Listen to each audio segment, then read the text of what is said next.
हे बघा सुंदर असा, हे 4 कलर आहेत, रेड, राणी, वाईन, ब्ल्यू आणि हा 4 कलर आहेत. सगळ्याचा आज दाखवलेले सगळ्याचा डबल डबल टिबल टिबल स्टॉक येणार आहे सखीन. हे बघा सुंदर असा फ्लावर ची डिझाईन आहे ऑल ओव्हर, आणि ही बॉर्डर आहे अशी सुंदर पटोला.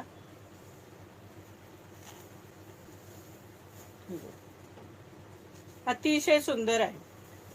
आणि हा त्याचा ब्लाऊज, हा बघा पटोलाचा सुंदर असा ब्लाऊज असणार आहे, ब्लाऊज पीस. आणि छान ही ओढणी आहे आणि सुंदर अशी डिजिटल फ्लावरची प्रिंट आहे याच्यावर. प्राइस असणार आहे 999 रुपये, free shipping 999. All India shipping free असणार आहे. त्याच्यामध्ये हा राणी कलर, हा सुंदर असा राणी कलर, हा बघा मस्त असा राणी कलर. प्राइस असणार आहे 999 रुपये, फ्री शिपिंग.